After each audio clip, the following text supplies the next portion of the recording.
Assalamualaikum warahmatullahi wabarakatuh. Hari ini kita teruskan kelas kita.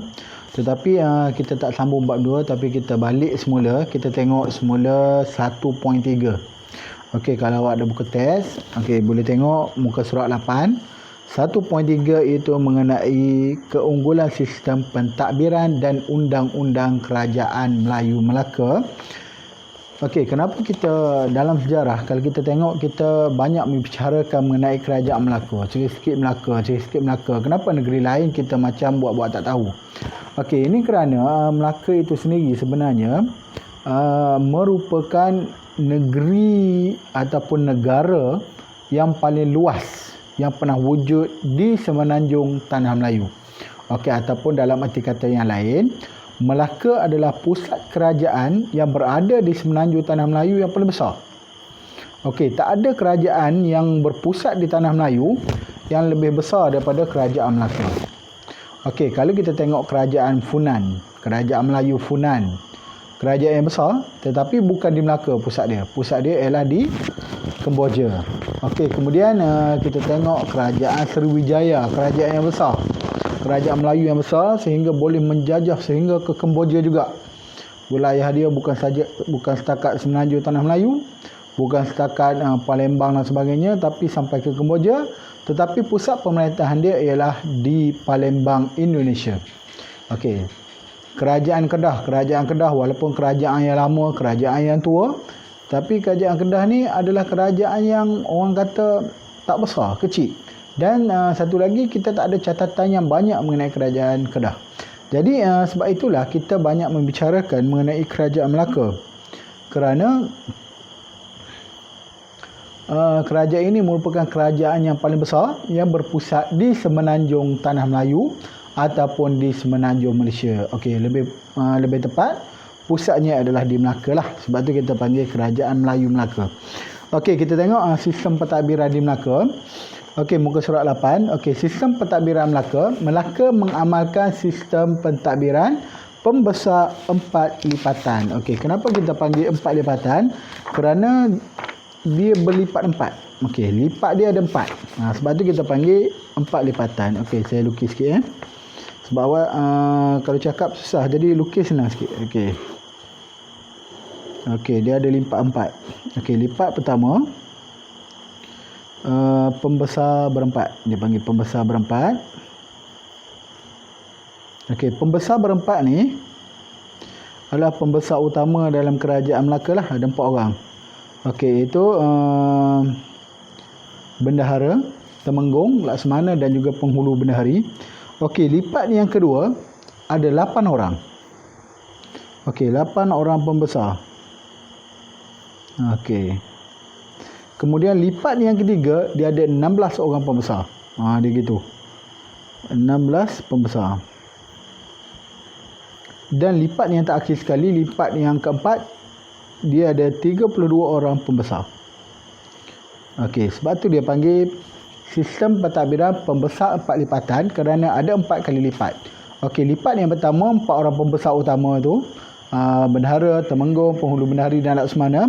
Kemudian dia ada lipat yang kedua 8 orang. 4 tambah 4 jadi 8. Okey, lipat yang ketiga 8 tambah 8 jadi 16. Okey, lipat yang keempat 16 tambah 16 jadi 32. Okey, yang inilah contoh pembesar 4 lipatan.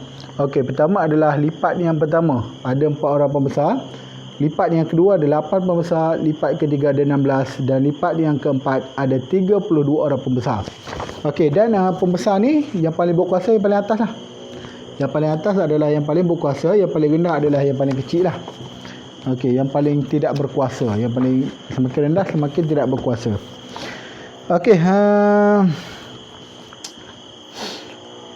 okey, ada 4 pembesar 4 lipatan. Okey, Melaka mengamalkan sistem pembesar 4 lipatan.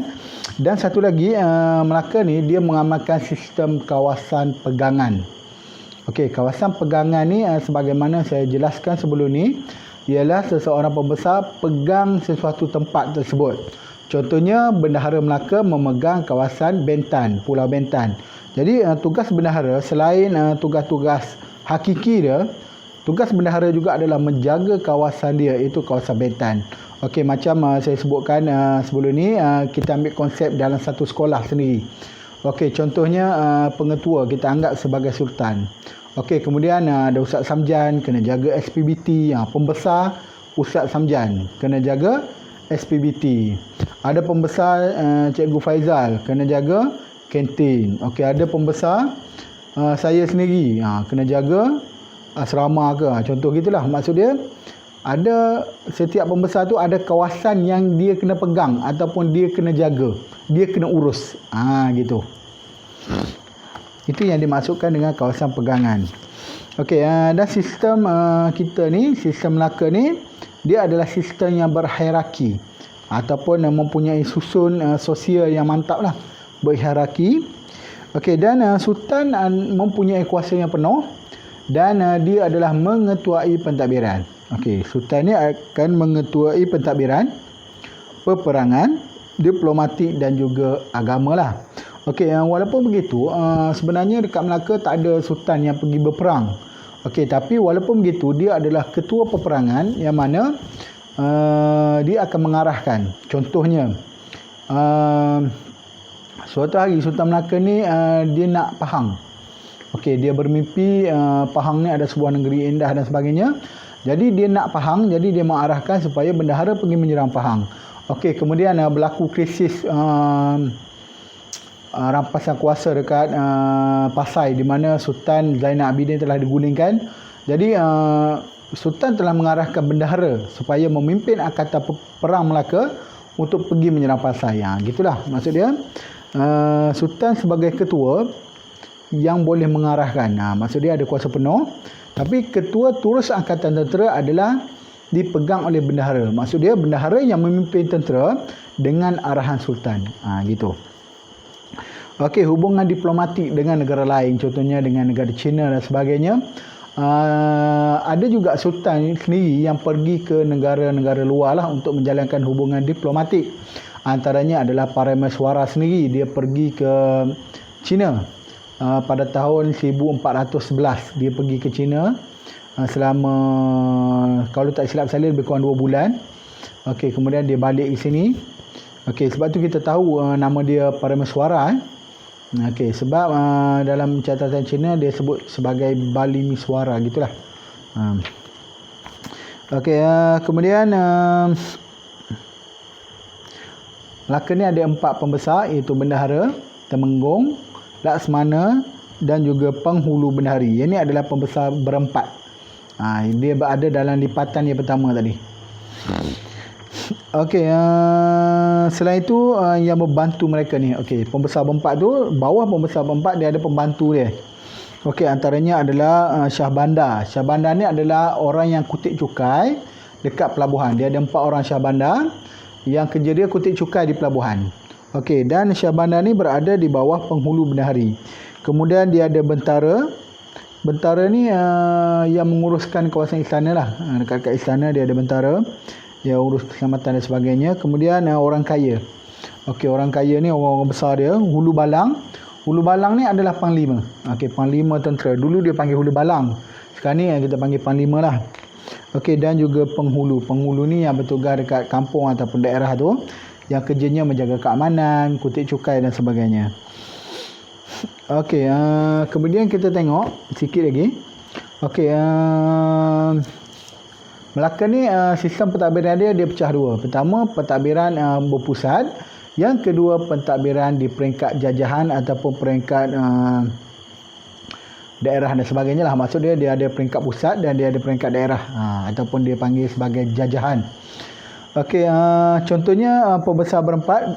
Contohnya pembesar pentadbiran pusat yang berada dekat pusat, yang berada di tepi sultan, iaitu bendahara, penghulu bendahari, temenggung dan juga laksmana lah. Pembesar berempat ni memang kerja dia duduk tepi sultan, menanti sultan, memberi cadangan dan sebagainya lah. Okey, dan muafakat tu lah. Muafakat maksud dia sultan dengan pembesar, dia ada muafakat dia. Maksud dia sultan minta pandangan pembesar, jadi pembesar bagi pandangan, bagi nasihat dan sebagainya. Okey, kemudian tugas bendahara. Tugas bendahara ialah pertama sebagai ketua pentadbir. Okey, tugas bendahara sebagai ketua pentadbir. Dalam konsep hari ini, kita tengok sultan contohnya, ada raja negeri, yang menguruskan negeri adalah menteri besar. Ataupun kalau peringkat Malaysia, yang menguruskan negara adalah Perdana Menteri. Okey, sebagai ketua pentadbir. Agung sebagai ketua negara, manakala Perdana Menteri sebagai ketua pentadbir. Konsep dia sama dengan bendahara. Bendahara adalah ketua pentadbir.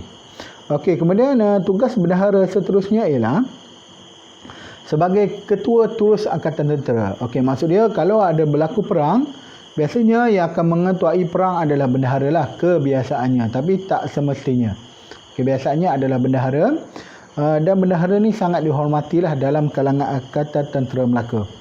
Okey, kemudian menasihati sultan dalam pelbagai hal dan juga menjadi pemangku sultan.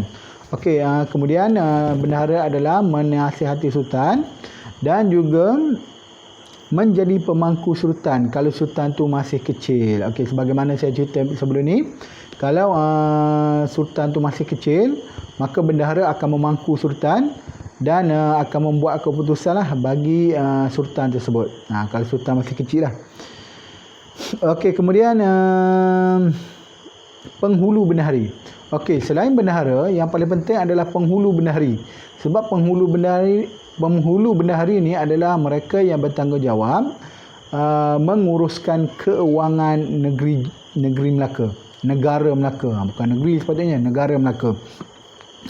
Okey, pendapatan Melaka terdiri daripada cukai dan juga ufti. Cukai ni maksud dia kita kutip daripada rakyat lah. Contohnya tanaman rakyat 1/10 diserahkan kepada raja, itu cukai. Dan satu lagi adalah ufti. Ufti ni adalah pemberian daripada sebuah negara naungan. Okey, maksud dia contohnya negeri naungan Melaka. Contohnya adalah Kedah. Kedah adalah negeri naungan Melaka. Jadi setiap tahun Kedah ataupun 2-3 tahun sekali Kedah akan menghantar ufti ataupun barang-barang persembahan kepada Sultan Melaka sebagai tanda menyerah diri kepada Kesultanan Melayu Melaka lah. Okey, itu adalah hasil Melaka lah, selain daripada cukai, daripada rakyat dan juga daripada pedagang.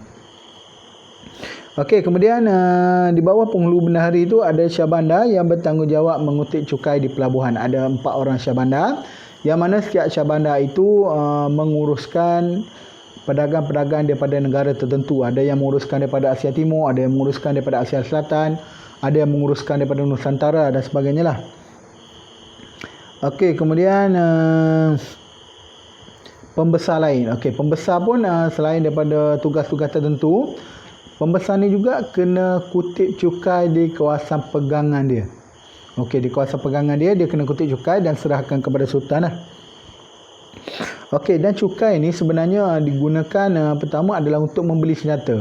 Okey, yang kedua adalah untuk membina istana dan juga hal-hal lain lah, termasuk membantu rakyat.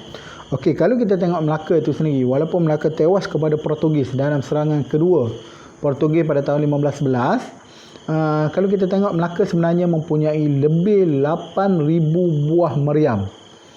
Okey, Portugis sendiri, contohnya Suma Oriental yang dikarang oleh Tom Pires, dia menyatakan dia terkejut bagaimana Melaka boleh tewas kepada Portugis.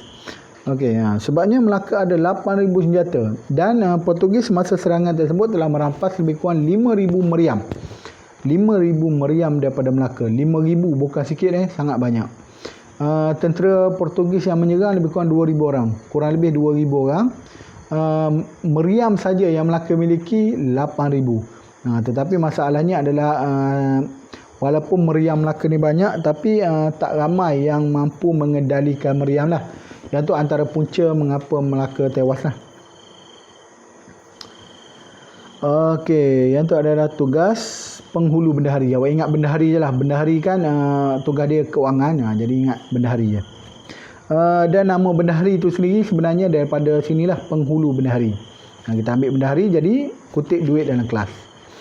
Okey, kemudian tugas seterusnya adalah untuk menjaga keselamatan di darat. Tugas dia adalah diserahkan kepada Temenggung. Jadi sebagaimana saya sebutkan sebelum ni, Temenggung ni tugas dia lebih kurang ketua polis negara, iaitu menjaga keamanan di Melaka. Maksud dia kalau ada kekacauan, kecurian, pembunuhan dan sebagainya di Melaka, di bandar Melaka, maka yang bertanggungjawab adalah Temenggung. Temenggung kena siasat, kena mencegah dan sebagainya lah. Okey, kemudian kalau di laut, di laut itu adalah tugas Laksmana. Contohnya ada Lanun dan sebagainya, yang kena tewaskan adalah Laksmana. Yang kemudian tugas Laksmana adalah menjadi ketua duta. Contohnya kalau nak hantar utusan ke negara China dan sebagainya, maka yang bertanggungjawab sebagai ketua utusan tersebut, ketua duta itu adalah Laksmana. Okey, dan itu adalah peringkat pusat. Okey, itu adalah pembesar peringkat pusat, 4 orang tu pembesar peringkat pusat. Kemudian di peringkat daerah ataupun peringkat kampung, okey, itu adalah tugas penghulu. Okey, tugas dia adalah menjaga keamanan dan juga mengutip cukai. Dua je tugas pembesar daerah ataupun pembesar jajahan ataupun pembesar peringkat jajahan. Okey, setakat itu saja. Kalau ada soalan boleh tanya. Setakat itu saja. Assalamualaikum warahmatullahi wabarakatuh.